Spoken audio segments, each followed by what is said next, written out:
Ladies and gentlemen, welcome to the Grip Kings Arm Wrestling channel. My name is Owen, and today we are joined by a true legend of the sport. A man many consider the pound for pound strongest arm wrestler in the world. The king of unmatched side pressure, Toddzilla Hutchings. Welcome, sir. Glad to have you on the channel. Sure. Pleasure to be here.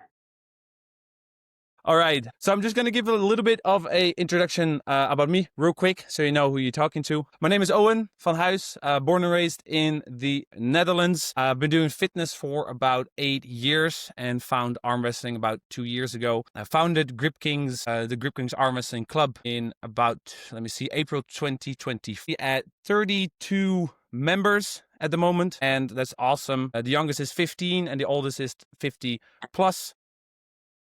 And we have our first female arm wrestler in the team. So I'm actually really happy that that she joined as well, and hope to have many more women in the team. So jumping right into it, I've got some community questions scheduled out through the interview, and the first one is by Julian, a dear friend of mine.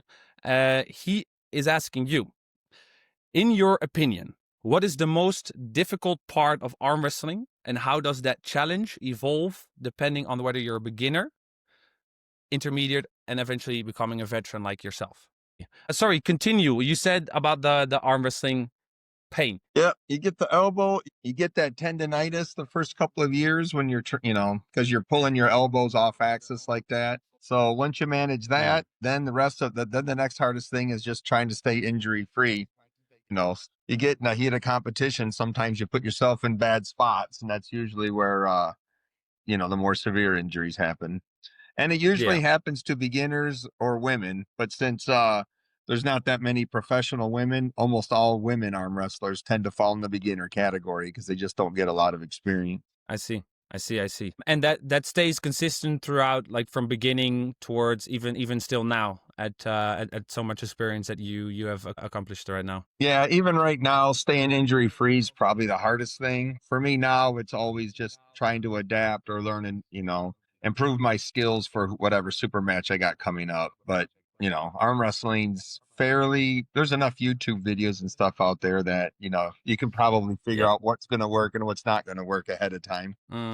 Yeah, do you agree with me that most of the injuries happen with two unexperienced arm wrestlers? Yeah, it's almost usually the amateur classes. I really wish people would stop pulling in those. Professionals don't usually hurt amateurs, but amateurs almost always hurt other amateurs. Yeah.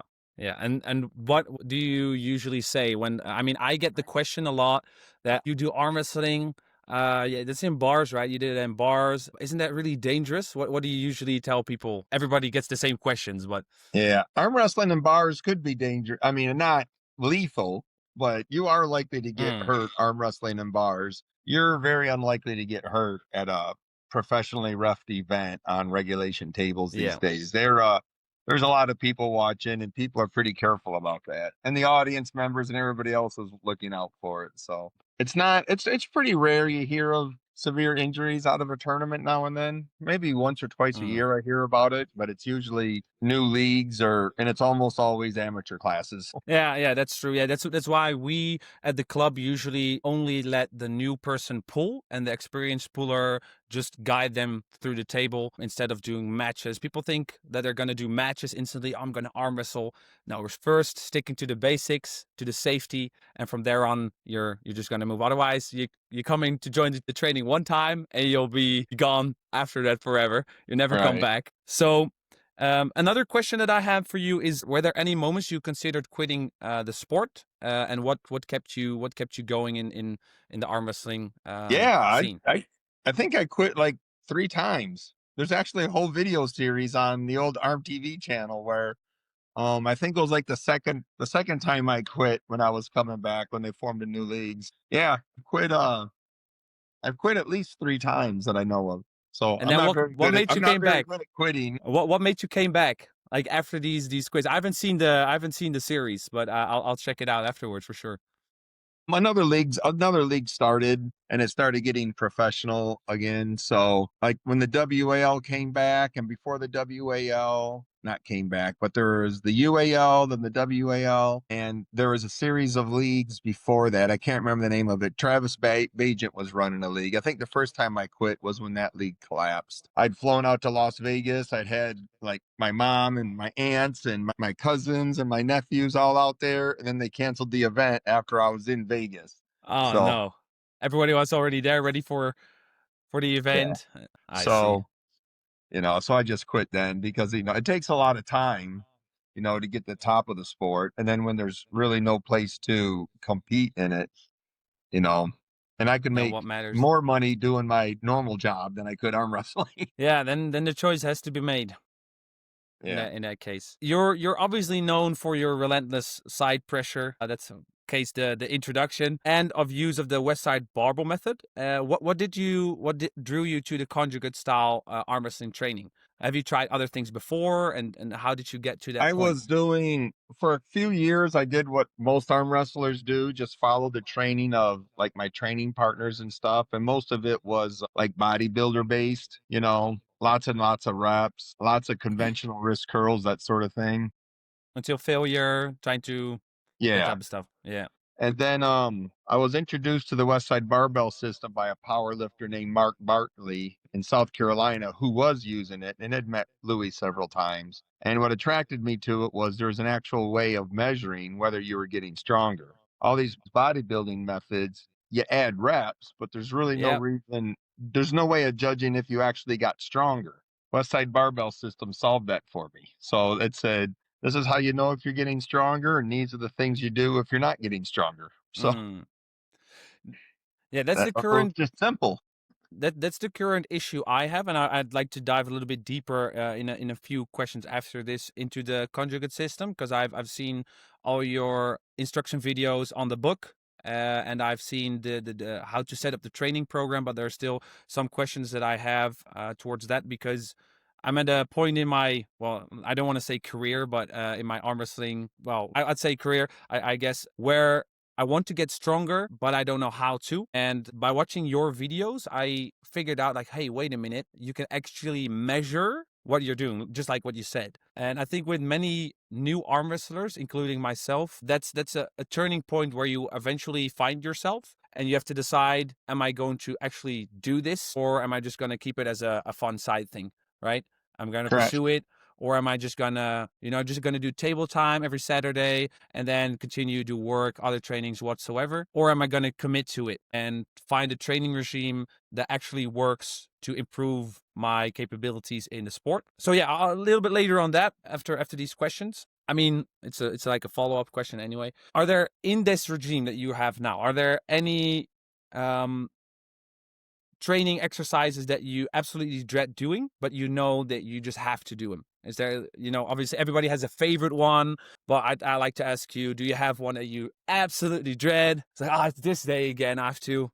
Yeah. I don't like max days on any of the supinated moves. They're I see. just, when that comes up to rotation, it's just, I go, oh, those are the ones I don't like. Those are the ones that actually still hurt the inside of my elbow. And the numbers aren't real high. My progress isn't real good on them. Yeah, those are the ones that I regret doing the most. Everything else, I don't really have a favorite, but everything else I can just get through. And if you keep a log, you can always like add a rep here or there, or just change the weight.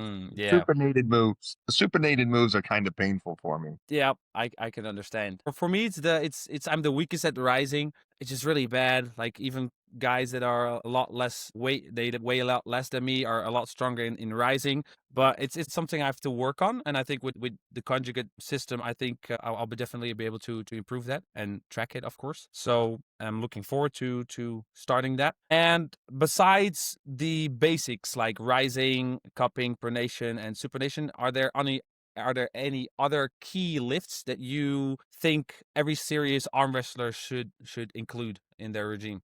Like specific. Yeah, I think everybody should probably do a wrist wrench and a multi spinner peg to peg, Uh, and at least the wrist wrench and the multi spinner pad to pad. That will cover 80% of the arm wrestling you have to do. If you did those 4 max effort exercises. And you do those and you use those with stretch bands as well sometimes, right? Because you increase the weight all the way down to the last part where it's the heaviest, right? Correct. I see.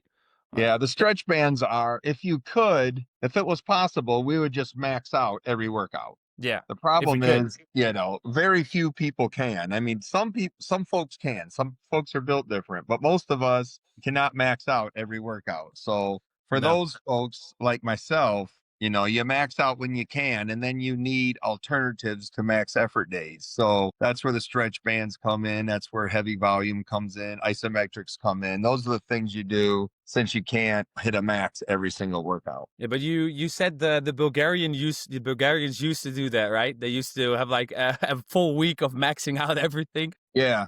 And what they would do is they would just start with a large number of people. And the folks who couldn't hang with it would weed out. So you would end up with just those not arm wrestlers. You'd end up with just those weightlifters that could handle that training. Yeah. So they suffered from burnout and they suffered from, folks quitting. But the people who could survive that were some of the best, strongest people in the world. What, I'm not here to, a dozen arm wrestlers and find one. I'm here to find 12 arm wrestlers and hopefully increase that to 15. Yeah, So I'm yeah. trying to find systems that work for everybody, not just 1% of the people. All right. Well, that's good. Wrist wrench, multi-spinner, pad to pad. I'll keep that onto my notes, and then I'll review that a little bit later. Digging in a little bit deeper into the conjugate method, because I want to apply this to my training style afterwards as well. I have a super match on Saturday, this coming Saturday, with a rivaling club, so that's going to be fun. And afterwards, I'd like to switch to this. Maybe in the new year's would be great for me to start.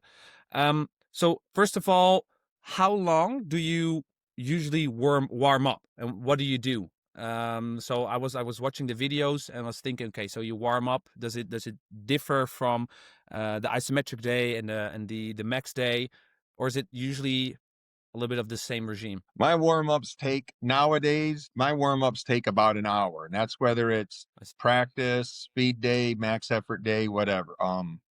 It takes me, and I start at lightweight. So if I'm doing 100 and some pounds, my first sets are still at 20 pounds or so.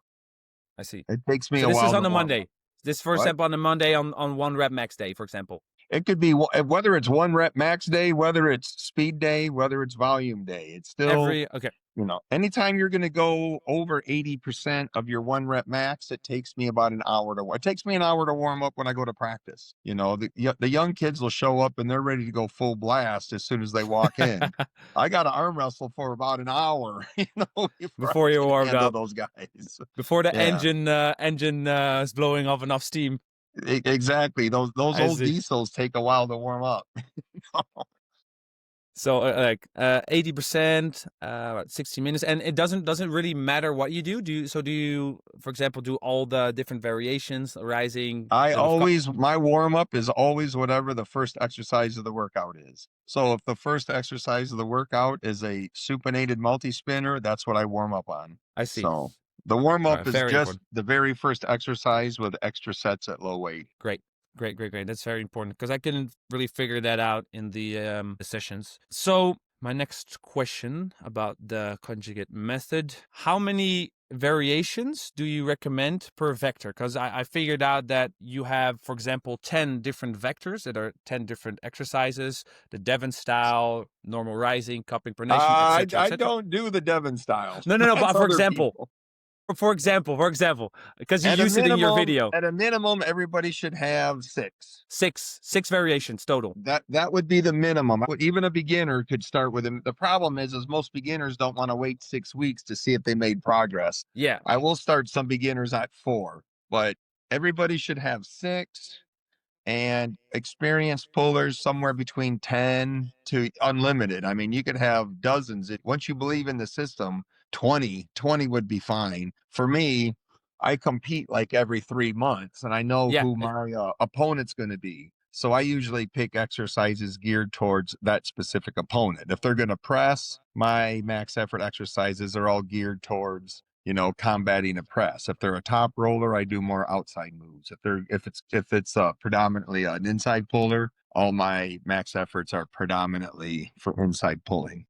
I see. So those are the vectors. So excluding the Devon style lift, the riser, for example, cupping, but could it also be something as a bench press? Just put it in there. I don't do bench pressing. I don't recommend it. I Okay. have 2 days where I squat, but when I'm saying max efforts, these are things you do on the table. So it's either a full range reverse curl or it's a full range on the table. Rising, cupping, pronating, supinating, those are all like accessory exercises for the hand and wrist. Yeah. Those remain fairly constant forever. I think I have 6. I think I go supination, rising, pronation, normal wrist curl, reverse rising. So I have six hand and wrist exercises, and those I do like 3 times a week.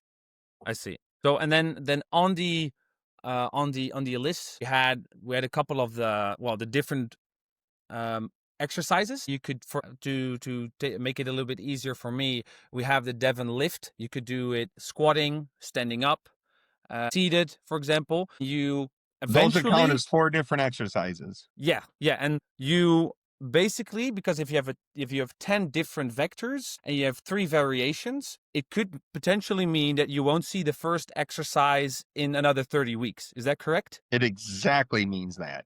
Awesome, because I was really Yeah. wondering It about means that. you'll Like, do it on week 1 and then you'll do it on week 31. yeah, oh, perfect. I was Yeah, and looking at the most people schedule. can't wait. Most people will not wait 30 weeks to see if they got stronger. Yeah. They want to see Okay. something in a month. So I start Yeah. them Yeah. off with 4, and then after 4, most people can hang with 6 to 10. They'll wait 10 weeks because that's about 3 months. But if you start telling people, you're not going to see you don't get to measure your progress for 6 to 12 months, they're going to go find something else. Yeah. All right. Good. So I've been arm wrestling for about 2 years. What range do you think would be best suited for me? And my weaknesses are like rising. So obviously, I think maybe a little bit more, or not more, but maybe start with the rising a little bit. And I then would find 4 or 5 rising exercises. I would train my hand specifically with volume, doing rising exercises with, say, 2 or 3 different handles, and I do like a 3-week wave and then switch handles. And then I would pick 3 or 4 max effort exercises that focused on rising. I see. So you're hitting it every other week. You're maxing out on your rising. Yeah. So for example, we do first week is a rising exercise, and then a couple variations of that. And then the next week is maxing out on side pressure, for example. And then it comes back to another week, some sort of rising, and then other variations again. Is that what you're trying to say? Well, your max effort, you would have, let's say you got 6 max effort exercises. I would make at least 3 of them rising, maybe I see. 4. So 4 I out of see. 6 are rising, but you have a speed day and then you have accessory workout throughout the week. Speed day, I would be rising with handle 1 and I would do it, 80, 85, 90%. Then switch handles and do rising with handle number 2 at 80, 85, 90%. So every 3 weeks, you're switching your speed day rising exercise. I see. During the week, you're training your wrist on an isolated rising variation of some sort. And then on max effort day, you're either doing, pad to pad back pressure with a multi spinner, pad to pad back pressure with a wrist wrench, pad to pad back pressure with a karate strap. There's 3 pad to pad back pressure with a flat wrist wrench, say. So there's 4. There's 4 rising max effort exercises. Throw in a couple of peg to pegs, and you got 6 exercises. 4 of them are rising. And you do those in different weeks, right? You max out on 1 exercise. Nowadays we're maxing out 2 exercises on max day. So you could pick, 2 I table could you choose could pick a table exercise and a barbell exercise and max out both of them on your max on effort one day. day. Okay. Gotcha. All right. Table plus And that barbell. maxing out on 2 exercises in 1 workout is something Westside recently changed. Okay. And to be fair, 6 months before I saw that, my teammates in Marietta were already doing it. They already were maxing out, 2 exercises a week. And I said, that's They wrong. And when I saw it in the book, I go, well, I guess you guys were right all along. Yeah, because you said that they changed a lot of the articles online, and they removed a lot of them, and they changed some stuff in the book. So Yeah, the yeah. system is evolving like most training does. It's evolving and improving, and it's hard to, go back to it. What I just Mm. realized going through the book this time was if it was possible, you would max out every single workout. Okay. The only reason why you don't is if you can do that. For those of us who can't, we need these other tricks. you know? I have one friend in my team. His endurance is insane. I don't know what is happening with this guy. We've been sort of rivals since the beginning, turned into good teammates, and he's just on the table every single time. And then the next day, I'm sore. Like this is my training method right now. And then this guy's just lifting the dumbbells again, and I don't understand how he's doing it. I have no clue. We'll have to change and adapt the style a little bit Yeah. for It him. sounds like he's got a lot of work capacity. So he's doing a lot of 70 to 80 some percent volume, Yep. which just builds that it builds that capacity and it does speed up your recovery. I see. So, okay, I basically have answered this question already. You've already said that. So on isometric day, because in the system I have in front of me, you first have the on Mondays you have the 1 rep max day, and then right after you could have table time or isometric day, right? Okay. Yeah. So we have the ten different exercises with the 3 variations on them. Hmm. How many vectors do you pick on isometric day? And how many vectors or how many different exercises do you pick on isometric day, and how many variations of those do you I do? only If that makes sense. isometrics are usually just one or two. I'll usually stick with an isometric exercise until I stop getting better at it. And it's always something where I'm weak at. So for me, it would be one of the supinated movements, which I don't like doing. I see. So you should see all your max efforts, they'll all have different values to them. Like one will be 50 kilograms, one will be 51 kilograms, one will be 52 grams. But that difference between all of them should remain the same. If you've got some max effort exercises that are falling behind, like if you added half a kilogram to 5 exercises and you didn't add any to exercise number 6, that should be your isometric day, your weak one. And you only really figured it out after maybe a full cycle of all the exercises, right? Yeah. Well, you'll kind of get an idea of that beforehand. Because if all your max effort exercises are around 50 kilograms, except one's at 30 kilograms, that's your weak one. Yeah, all right. Because, you know, I mean, that one's about half of what your other ones are. But if everything's between 45 and 55 Yeah, kilograms, that's you're well, obvious. and that's what you're trying to build is you're trying to build power over a very wide selection of exercises, especially if you pull tournaments where you never know who your opponent's going to Yep. be, you know? Because that was one of the most biggest problems that I had is there are so many things to do, so many different places of pressure you can try on the table, and I never really knew how the hell am I gonna fit all of these exercises into a training. So I'm Yeah. glad I've been researching Well, you really don't have to. You got to have strong hands, wrists, elbows, and shoulders. Also, if you train those 4, the arm wrestling practice will teach you the skills how to apply them. yeah. So, yeah, you don't need to train every single possible movement. You just have to be strong everywhere. And then table time lets you practice. You say, okay, I can top roll this way, but not that way. That's what you would go train in the gym. Yeah, you're not gonna train what you're good at. You That's the shouldn't. no. Everybody does, but it's very hard to break beginners of that Yeah, yeah, habit. But yep. you shouldn't, but most people do. Because I heard you say 90% of the time you shouldn't get pinned in practice as well, right? Because it's I not. really, you should be losing in practice. I don't, getting pinned in practice is where most people's soreness comes from. So our practices, unless we have like a third person roughing and actually doing like practice matches, Mm, I would prefer people just arm wrestle between 10 o'clock and like 2 o'clock, just yeah, fight for hand control and elbow control and just pull, as long as until somebody just gives up. I'm not a fan of pinning each other in practice. That's where because that most way, people get sore.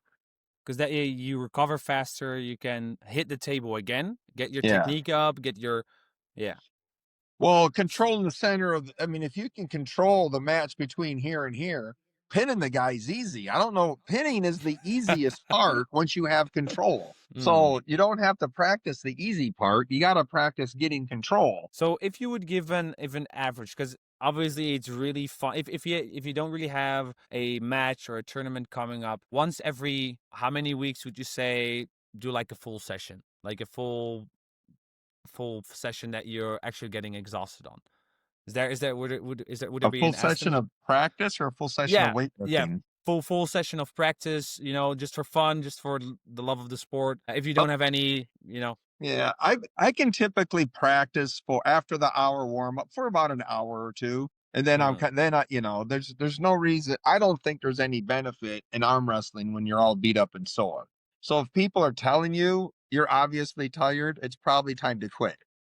yeah, you should quit a little bit beforehand before Yeah, you get to that I stage. like practice for practicing skills and techniques. I don't count practice as training. Yeah, gotcha. Yeah, I heard you say that a couple of times. Don't count table time as training.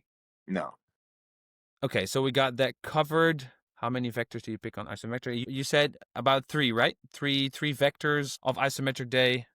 The three different trainings. Yeah, I think I got that actually. Didn't just write it down. So maybe between isometric day, you have another table time day or not. Depends, right? Then you come to volume day. So on volume day, do you also use different vectors and variations than you did on the isometric day, like the day before? Or you could they can. overlap? Volume day is another exercise. You don't have to change that often. I And we see. were doing volume day back when our speed day was in the 60, 65, 70% range. Speed day's now moved up into the high 80s. So if you're doing speed day at 80 to 85, 90%, you really don't need a volume day. You could use volume day for something else. But what I found in arm wrestling, and I don't know if it applies to powerlifting, but a day of doing 5 to 6 reps at 80 to 90% of your 1 rep max, that will push your 1 rep max up faster than speed day ever did or isometric day did. But that can be grueling, I mean, Yeah, it's hard to recover from one of those days. But if you do 6 sets of 3 at 90% of your 1 rep max, that's a hard workout. But doing that will push your 1 rep maxes up. No, I mean, quicker, fairly quick, significantly. Yeah. you know, like So within weeks within of doing weeks. that, you will be stronger. Yeah. So but do you just choose like one or three of those? Do you I still would choose one use that? exercise, and week one would be 80%. Week two would be 85%. Week three would be 90%. Then I would switch either exercises or go back to 80%. I see. So again, it's a 3 week wave. A 3 week wait. Yeah. So it's a little bit different from the. I'm trying to sketch the picture here. So basically the only thing where we do the 1 rep max, or wait a minute, the table of the 1 rep max is a little bit different from isometric volume and speed day, That's right? exactly right. Yeah. Your 1 rep max day has to have a lot of exercises. Yes. Your other days don't have to have so many. So I can just change, for example, can they overlap a little bit? I think you said yes before. You could overlap a little bit of There'll those be exercises. weeks where your isometric volume day and max day are all the same exercise. Okay. It's not common, but it's possible. So, but do you still pick exercises out of those 30 complete variations on those different days? That's the most important thing for me that I wanted to know. So you have the 30 total. Well, okay, so for you're working on rising. Yeah, So let's say we picked the 6 exercises we talked about, right? We had 4 pad to pad and 2 peg to peg. Okay. But rising is your weak spot. So I would definitely do one of my rising exercises on isometric day. I would do one of those rising exercises on volume day. And if you're doing speed day, I'd do one of the rising exercises on that day too. that's, And then, in 2 or 3 months, you got look at your 1 rep maxes, and if you got to change things, change them. You yeah. If change they don't things go a up, lot with the Westside Barbell system. This isn't a program I write for you and then you follow it for a year. This is a yeah, program you tweak every 2 or 3 months. yeah, yeah. It's a little bit hard to get into, but I think it'll figure itself out once I just start. I just start and I just feel how it's working out. All right, thank you for that. It cleared up at least a little bit of all the problems I had. So me coming from bodybuilding, I still like to train the bodybuild style. Would you say it's still possible to use that within the system or a little bit outside of the system, but still use like the back and the chest and the legs for like a 5x5 set regime? Is that still something that would be possible? Or You can, and that builds overall fitness, yeah, and overall athleticism. But, days you're doing that, you are not improving your arm wrestling. Increasing your bench press is not going to increase your arm wrestling. It'll increase your physical stamina and you'll feel better. But when it gets down to where, you're within 0.5% of the world champion and you got to beat him, at that point, I would say, we can skip these back exercises, these chest exercises. We can skip, you know, shrugs, traps, all that stuff. We really got to concentrate on your top roll, your hook, your press. How are you going to beat a king's move? Those are the things that win matches, yeah. not a 400-pound or a 500-pound bench press. Well, then it's just legs and abs, I suppose. Yeah, I train legs and abs, It but will be legs and abs all day. yeah, it doesn't help my arm wrestling. But True. I got a life True. outside of arm wrestling that I need to be strong for. So, Yeah. Okay. All right, that clears up a lot. Maybe I'll just throw in once in a while then when I'm following this. well, what I would do is if you have a tournament or something coming up, I would train for 2 or 3 months for that tournament. And then when that tournament's over, do a month of bodybuilding while All you right. think of how you're going to rebuild your next arm wrestling routine. Now go do your bodybuilding routine for a month or two, depending on when your next event is. That kind of lets you get back to the old stuff, recover a bunch of things, Yeah. So then when you're training for arm wrestling, you're an arm wrestler. You can't, arm wrestling's not one of these things where you can do like dual sports, Yeah. right? Yeah. Arm That's what I wrestling was asking. ruins Yeah. you for anything with a ball in it. It ruins you for anything with agility. So, it's best to be an arm wrestler when you're arm wrestling and then take a month or two, when you recover from your competition and do your bodybuilding then. All right. Great. These are actually great. This is really great advice. I'm full of it. Yeah. All right. I got this all done. Damn, I got so much stuff to go over afterwards. It's going to be twice as or triple times as long as as the interview. It's all fun. For the love of the sport, getting better. Okay, let me see. So you said many times your moves is sideways, but do you have Actually, multiple? other people have said that's my main move. I've just been a professional arm wrestler, but yes, that's what I am famous for. That's yeah. All right. But do you have any? Oh, never mind. I'll just skip this entire question. No, go ahead and ask it. All right. I'm not sure if it makes sense anymore now, but we'll see. So, do you have multiple versions of? Oh, I didn't correctly formulate this. Hold on. Okay.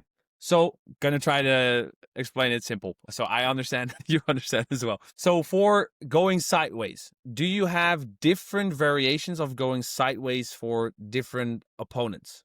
Is there like variations for that? Or is it Yes, usually yes, around there the is, same? right? Because if you're pulling a top roller, you're probably going to be, that's probably an outside match with your hand basically flat or maybe Yeah. folded back, right?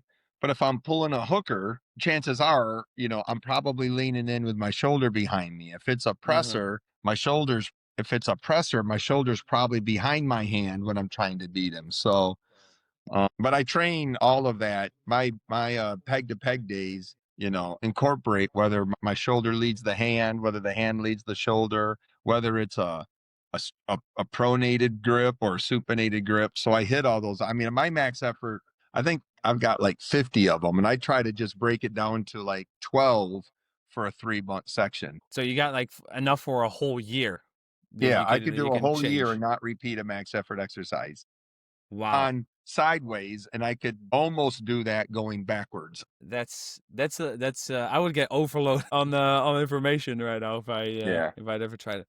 Okay, wow, that's really interesting. Continuing basically a little bit of this section, how much do you adjust your game plan based on what you feel in the setup?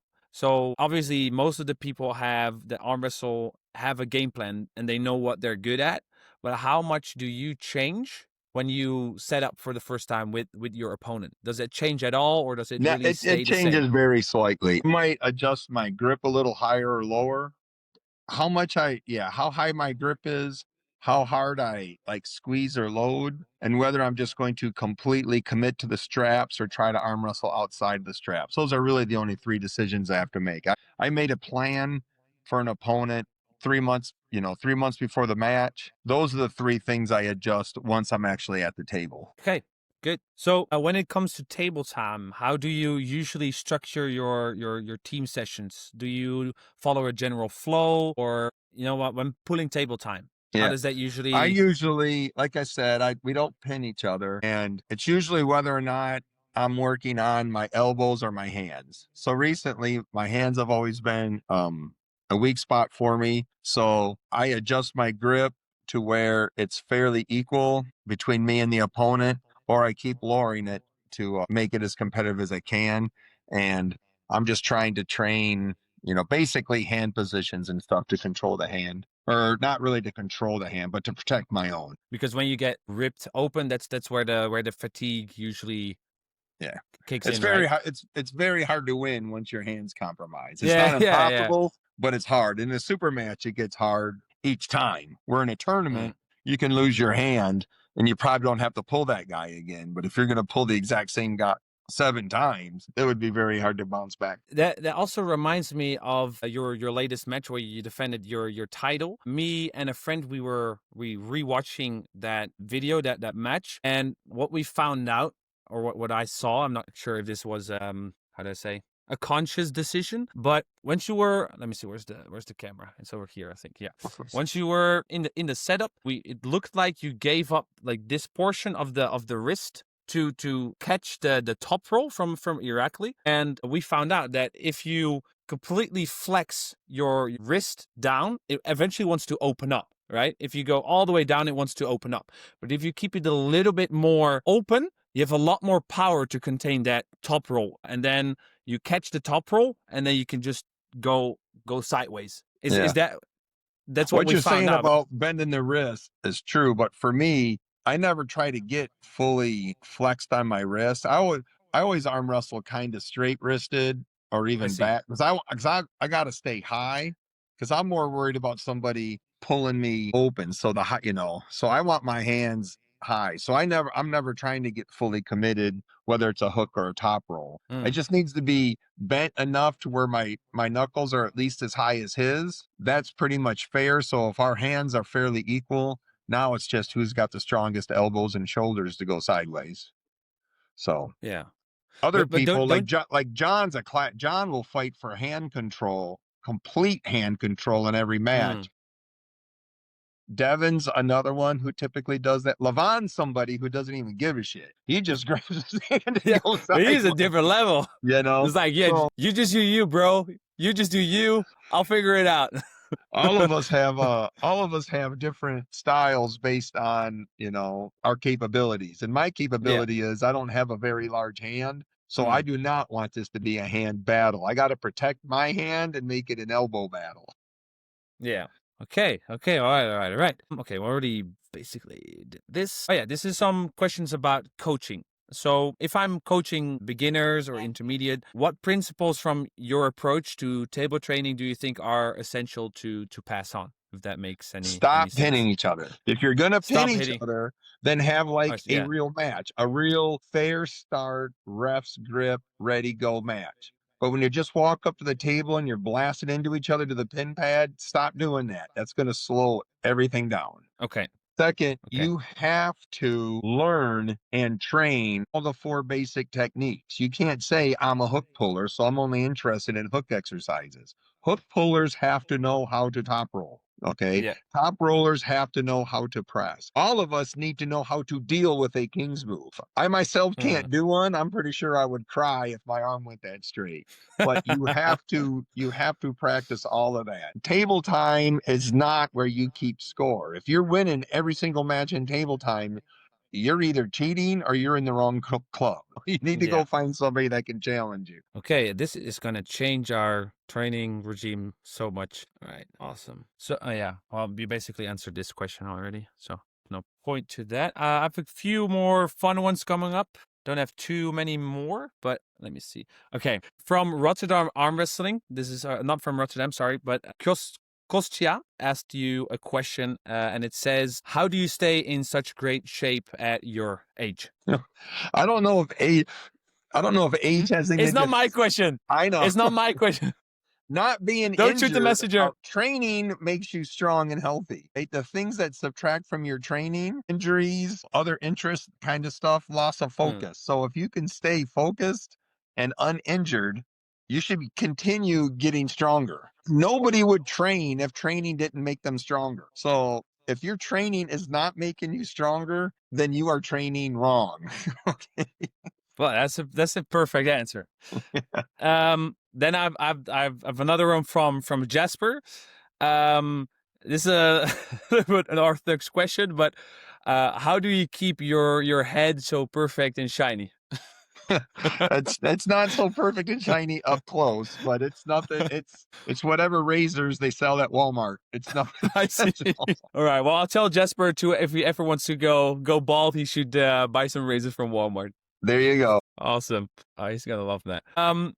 All right, so final couple questions. You've beaten incredible opponents, claimed many titles, including the East versus West title at 95 kilograms. Do you have any desire for a belt in another weight category? I won the 105 and the 95. I don't I don't really care so much about that. But I don't actually pick the matches. So I think But do you have any desire? Would you have any desire to? It would be fun. I mean, to be honest, I think we all want to be super heavyweights. So, if I could be top 10 super heavyweight, that would be like my ultimate goal, would be to try to break into the top 10 at super heavyweight. Awesome. But, there's a 115 class between the 105s and the super heavyweights, and that's loaded with tough people. Yeah. And I think it would be pretty difficult to get that weight up as well, right? Well, yeah, for me, it would be very hard because I would probably still weigh 105 kilograms. That's about the most I've ever weighed in my life. That would be a crazy story, though. Beating all those people in that category and then weighing a lot less than the guys. That'd be crazy. Another one that I usually ask the people that I have on the channel. I hope usually people don't ask this question.